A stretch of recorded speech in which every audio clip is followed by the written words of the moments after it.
be sure to check that out. We will be migrating fairly soon over to iTunes, so all of Season 1 and Season 2 will be going up onto iTunes.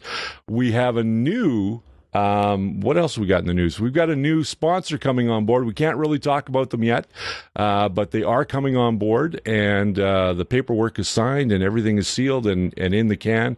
So we're really excited to have these guys as a sponsor for Season 2. Many of you have been asking me about the DVD, the Basics of Model Building DVD from Amazing Plastic.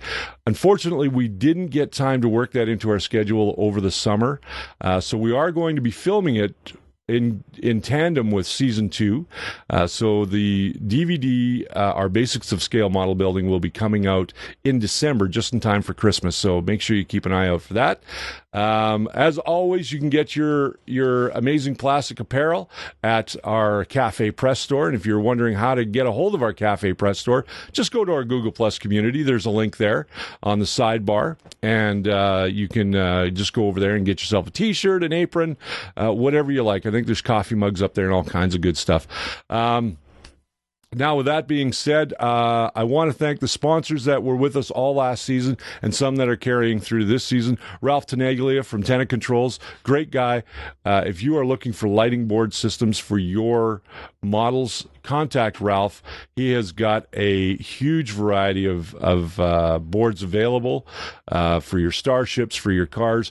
And listen, if you're looking for something custom that he doesn't make or that he doesn't have on his website, he's always willing to help you out and try and get a custom board for you. So that's Ralph at tenantcontrols.com. Go and check those guys out as well. I want to thank Vallejo Paints, who helped us out with a lot of paints last season, and we're going to continue to use their paints over the course of Season 2 as well as other paints as we see that we need them. I also want to thank the fine folks over at Iwata Medea for all the help that they gave the studio in Season 1 and continue to work with us in Season 2. Iwata Medea has some of the best airbrushes on the market. They're easy to clean, they're easy to use, and you know what? They lay down paint beautifully. So we're going to talk a little bit more about airbrushing this season. We're going to get a little bit more into detail, how to use it for doing fine line stuff and that sort of thing. What else do we want to thank? We want to thank, who else do we want to thank? We got lots of people to thank. PM Hobbycraft, who came on late last season to help us out with a product code, which you can find over at our A-Plus community and I believe on our website.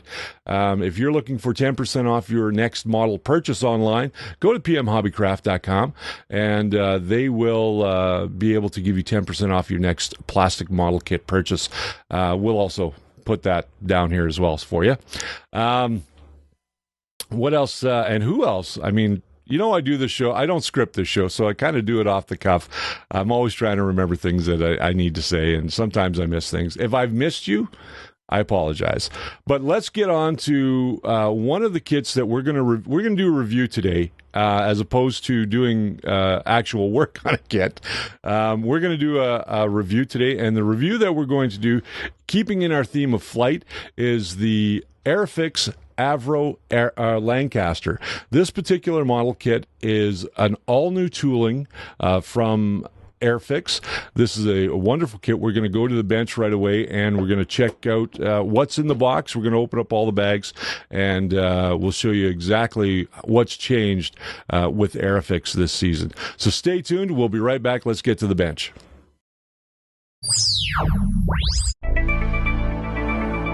All right, so here we are with the Airfix Avro Lancaster 1/72nd scale B1 FE B3. This is a brand new tooling from Airfix. This is a skill level 3 model kit, and it's amazing what they've done with their new toolings. The new toolings have shown to be a big success, and it's really put Airfix back on the map as being a high quality kit. So let's open up the box and see what we got.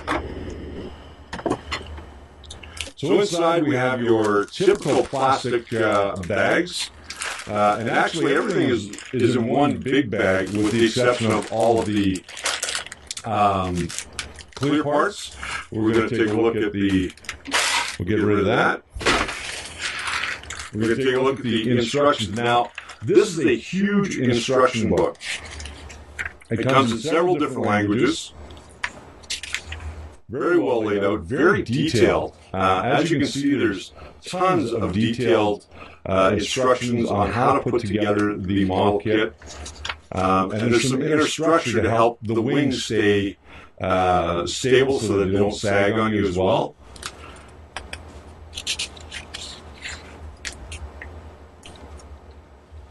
Just an amazing amount of detail on this kit for being a 1/72nd scale. A fairly thick book. Now they've also got a paint scheme in here as well. So it tells you all the colors that you want. Oh, I got that upside down. They tell you all the colors that you may want to paint the Avro Lancaster on both sides. So there's 3 different ways that you can paint this model. It shows you all the markings and where all the decals go. And here are the decals. They're done very nice with a matte finish on them. The matte finish should be really good when you're putting this model together. There's not a lot of overlay of extra material from the decals. So all the decals you need to do this kit are inside, and they're done very, very well. There's even some decals for dashboards and things like that. Very well done. Put those aside. Got a little membership pair or propaganda, so you can join the Airfix Club if you want to be a member. So a total of 40 or 21 pages, 109 assembly instructions. So you've got 109 steps to go through to get this done.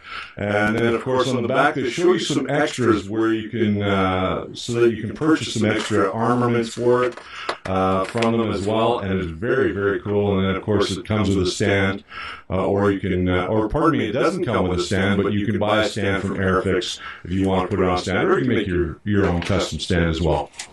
All right, let's dig into this.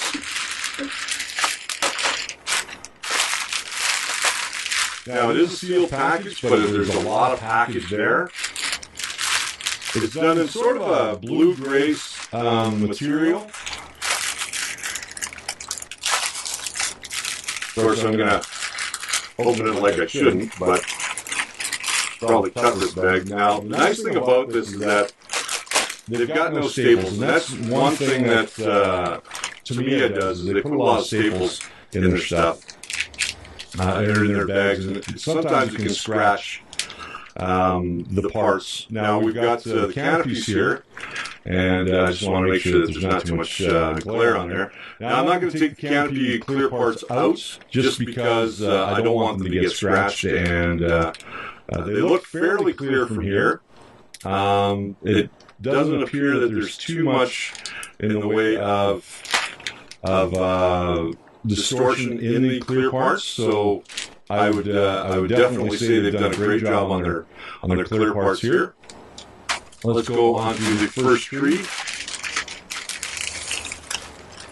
On the first tree, we've got some engine cowlings, and looking at the detail, I'm not sure how close we can get there, but you can see on the detail here on these engine cowlings that these things are absolutely amazing. They're cut in. They're not really wide. They're cut in, I would say, to scale pretty much. A lot of times you'll find, or several times you'll find kits that, although they cut in the panel lines are either too wide or too deep. And these just seem to balance out really well with this kit. It's clean. There's no flash on this as well. You have 2 different styles of props depending on which particular one you want to make, and or which particular Avro Lancaster that you're going to do. So you've got 2 different styles of props. You've got some nose cones over here, your exhaust for your engines and covers and so on and so forth. A great little sprue of parts, and again, very clean. I don't see any mold lines on any of the stuff that is going to hinder you, that you'll have to do a lot of cleaning up. On the next one, a little bit smaller tree. These are your Bombay doors, some of your interior strut parts, one of the pilots, and a number of other parts as well. Again, looking at the detail on this, beautifully done. There are some very, very small parts, so I can understand why this is a skill level 3. So this is definitely not for anybody who is looking to build one of these for the first time. If you're a first-time model builder, you might want to start with something a little bit easier.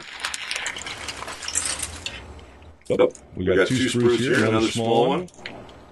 Again, this has some inner backing walls, some strut pieces, some more door pieces, and it is just fantastic. And again, looking at the detail and mold and seam lines on this, it's actually, there's none there.